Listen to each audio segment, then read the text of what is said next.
obviously professional reader here. Hello. So I read A Love Letter to Whiskey.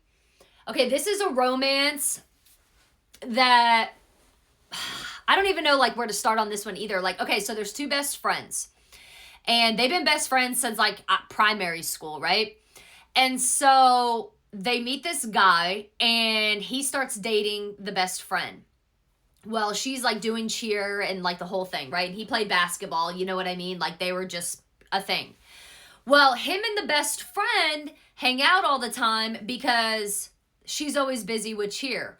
Well, what the best friend didn't know is that he was in love with her, just like she was in love with him. So they end up breaking up, right? He goes off to college. He's a year older than them. He goes off to college. They break it off. One of the girls goes to New York, and then the best friend goes to California where he is. But she didn't know that they were at the same college, right? So the two were in love with each other. But they never dated or talked about this shit. So then they go off to college. Well, while they're in college, she has a boyfriend. And the boyfriend is literally his roommate, okay? It's Jamie's roommate. So, of course, timing isn't there, you know. So then so she breaks up with the boyfriend, and then she was supposed to start basically dating him. However, plot twist, she was going to come out with everything, tell the boyfriend that they, you know, basically slept around together finally. And what happened was she gets a phone call.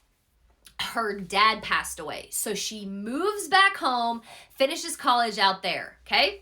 He finishes college in California. On her graduation day, they're at a bar. He comes back home because he wanted to do, he wanted to work at his dad's firm. It was like an accounting firm. So then he goes to the bar because he's celebrating that he, I think, made partner. I'm pretty sure he had like made partner or whatever. And he had passed like, I think the CPA or something, right? So he goes to the same bar, sees her there. And then he was like, I'm not letting you go, because she cut him off for 3 years. Ghosted, didn't talk to him in the 3 years that she moved back, right?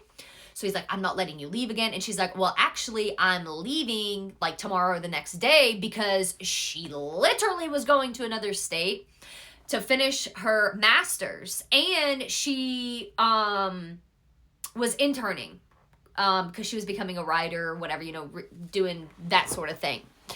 So then he was like, can we do a long distance relationship? And she was like, no, I want to focus on my work. I want to, in the internship, like she wanted to be able to get like a job, you know what I mean? After it was done and over with.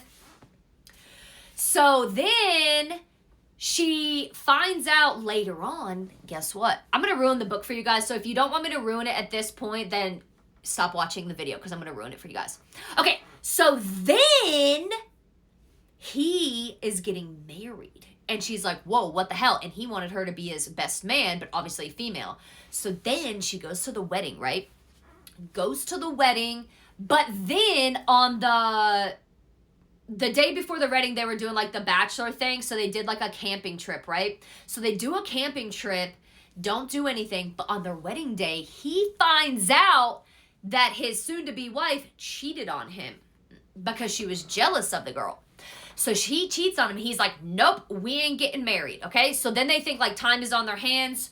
And then he tells her, he was like, just wait for me because I got to figure out this huge mess, right? So he's like, wait for me. So 2 years goes by. She don't hear anything from him. She's like, nay, nay. So now she's getting married. Okay, so now she's getting married, and he explains to her, he's like, listen, the reason that you didn't hear from me for 2 years, first you promised me that you would wait for me, but you didn't wait for me, okay? He's like, I literally couldn't wait for you. I mean, I couldn't talk to you, and you didn't hear from me, because what she did was, she sent in the paperwork for the marriage, okay, that next Monday. And he didn't know about it, so they were legally married. And she was like, you can either work it out or I'm taking everything, including your dad's firm, because your name is on it because you made partner. And he's like, what the fuck?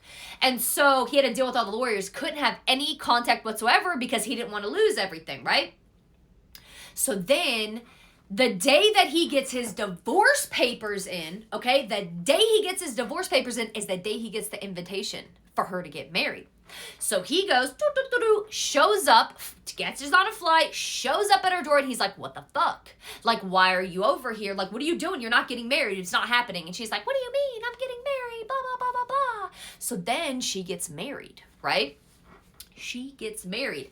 And he was like, what the fuck ever? I'm walking the fuck away. That's it. So then some time passes and he's walking, right?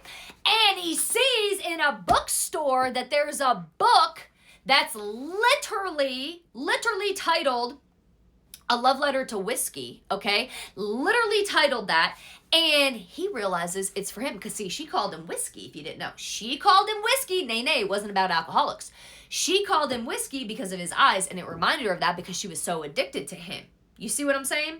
So then he reads this book, and he's like, what the fuck? Why am I so dumb?